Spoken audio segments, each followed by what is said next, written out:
One of the most common comments that I get on my channel about the silver price is that the physical silver price, in other words, the price of silver, the price that you would pay, for example, this 1 ounce silver buffalo, represents the true value of silver. Whereas what you see on the COMEX, in other words, what it's trading for on, right now, for example, it's like around $23.50 an ounce, is the fake paper price. And that's not really an opinion if you think about it, because of course, the COMEX price is the price for paper for futures contracts, right? So when you look at physical silver, there is a cost to have it refined. Of course, the retailers need to make a profit as well so that they can keep their lights on and keep food on their tables as well. And so, of course, there is always going to be a difference between the COMEX price and the physical price of silver. But we have seen those numbers spread apart so much over the last couple of years. And a good example of that, and I've actually shown in other videos, old receipts that I have where I paid, like 40 cents an ounce over spot for buffaloes. Good luck doing that today. You can't find silver buffaloes anywhere for like less than 5 over spot, sometimes 6, sometimes more. And that is before you add in PayPal processing fees or credit card fees or whatever you need, to be able to purchase it. Of course, you can walk into a coin shop and buy it with cash as well, or you can send a check to the online retailers, but it still doesn't change the fact that you're not finding these 1 ounce buffaloes. You're not finding these silver eagles is a really good example. You are not finding these things for less than like $14-15 over spot. It's just not happening. Maybe you'll get lucky and there's someone that's been sitting on them a while and they just want to get rid of them and they'll sell them to you cheap. But from a retailer, it's not happening. And so, my eyes have kind of been opening. I've been one of the people that have been against the logic in thinking that there is a huge disparity between those prices, because once this stuff is refined and it's bought and sold a few times, all of that stuff goes away, and all that's really left is the profit that needs to be made for a shop to keep its doors open. But if you look at, we've done so many phone call videos on the shop where we've actually called around local coin shops, and we've seen what they were buying silver for, what they were selling silver for. We've called about rounds, we've called about eagles, we've called about bars, we've done 90%. We've done a lot of those videos. And by the way, if you haven't seen them yet, make sure you subscribe so you don't miss out on future ones. They're awesome videos. It's a lot of fun to get that inside data, especially when you do it anonymously. So they just think it's a customer. And I'm like, hey, what are you guys selling rounds for? And they're like, hey, $5. So great content and a great way to get some of that information so that we can really determine kind of what's going on, right? But, the arguments, when I talked about the comments that I get on my channel, and I do get them all the time, they argue, that physical price is the true price of silver. But the problem is, and we're going to talk about this, is going back to those coin shops, the physical price of silver, the premium difference between now and let's say 3-4 years ago is astronomical. And part of that can be attributed to the fact that there is a monstrously high demand for physical silver right now. There's no question about that. Of course, you can listen to any CEO or coin shop owner that says, oh, absolutely, of course there is, because they want people to believe that that demand is there. But the fact of the matter is the demand really is there. Now, I'm not saying there's a shortage of silver. I don't believe that there is a shortage, but there is certainly a greatly higher demand than there was just a couple of years ago. And as a result, it's taking longer for shops to get replenished. There's more of it having to be produced.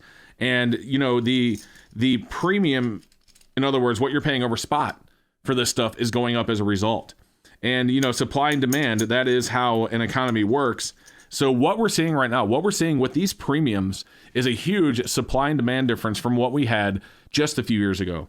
So I've said it before. I've actually even shown, in other videos, invoices where I only paid like 40 or 50 cents over spot for buffaloes. I think I had one that was like 30 for just generic 1 ounce buffalo rounds, right? And this was years ago, of course.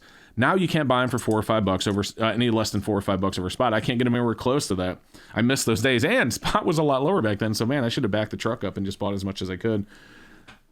But you can't look at the coin shops and think, oh well, they're just ripping you off because they're charging you so much more. Because the truth is, the demand is so high that even those online wholesalers and the non-online wholesalers are charging way more for silver as well. So a good example, and I'll actually pop it up on the screen, a quick screenshot.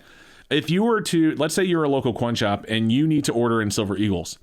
Well, right now to order 2022 silver eagles from Upstate, which is a wholesaler, they only do wholesaling. They don't do retail buying and selling. They just do wholesaling. To order silver eagles 2022s from Upstate right now is $12.15 over spot. And even for different years, you're paying $11.90 over spot for a sealed box or $11.50 over spot for tubes of random years. That is huge. Even silver maple leafs, which I don't have on the screen here right now, are, over $6 over spot. Kangaroos are almost $5 over spot. Pandas are like $8 over melt. And I say over melt because, of course, they are only 30 grams. It's crazy what the premiums are starting to look like on some of the stuff. So, the shops have to deal with that. Now, you can argue all day that, well, if they have to pay so much for wholesalers, then why aren't they offering more when they sell silver, or when we take silver in to sell them? I'm going to tell you why. This is something I think maybe some of you realize, some of you don't. And keep in mind, I'm not advocating for overcharging and underpaying at all. But keep in mind that coin shops have a lot to deal with. First, they have a lot of overhead, right? So they have to deal with overhead. They have to put food on their own table. If they have employees, they have to pay them. If they have rent, they have to do that. Electricity, all that stuff factors in. They have to make a profit. They can't just buy buffaloes from you for, $5 over spot and then turn around and sell them for $5.50 over spot, because if silver drops 50 cents, and a good example of that is last week, it was $25.80 last Monday, and now today, this Tuesday, it's $23.50. That's $2.30. So if a coin shop were to buy a bunch of buffaloes from somebody for only $1 different than what they sell them for, and they didn't have the traffic to sell them quickly enough, they actually are now at a point where they will be selling them at a loss, right? So they have to buy them cheaper than that. So you can ask all day, why don't those shops pay more if they have to pay so much to go to the wholesalers to get it? And that goes into what I just said. They need that traffic. So let's say you have a shop that has low volume and you want to sell them 500 buffaloes. Well, they may not have the clientele to buy 500 buffaloes from you, right? So as a result, they need to buy them cheaper so that they can deal with the price fluctuations as the market changes and not lose money on those. If they were going to just pay you what they could get them from the wholesaler for, why wouldn't they just order them from the wholesaler when they have the demand? So let's say customer A walks in and says, hey, I need 500 buffaloes. And they're like, oh, well, I don't have them right now, but I can have them for you in 2 days. And then, customer, does a down payment or whatever he does.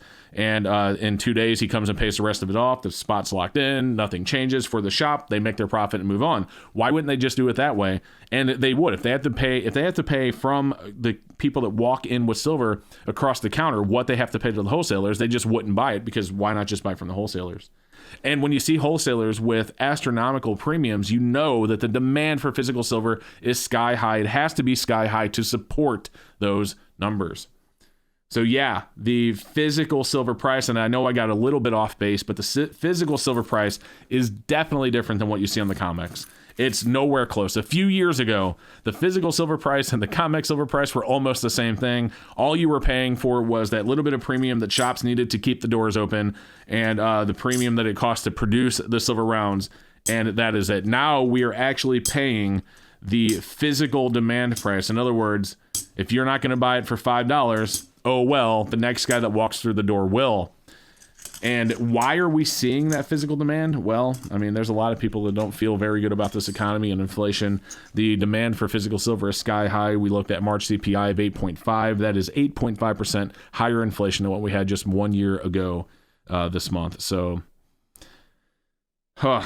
man, I tell you what, I love stacking silver.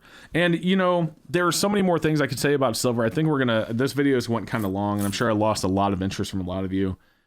But, stack silver, guys. I mean, I'm not a financial advisor, and I'm certainly not telling you what to do, but, from a person who just has an opinion and is not a financial advisor and is telling you, always go seek professional financial advice before you make any decision about how to invest your money. I am stacking silver. You do what you want. But man, I believe in this stuff. I don't believe in the economy, and we'll get into that in future videos as well. So guys, listen, thank you so much for watching. I hope you enjoyed the video.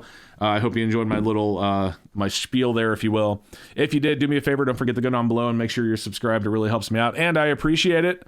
And with that said, we'll see you in the very next video. You guys are awesome. See you next time.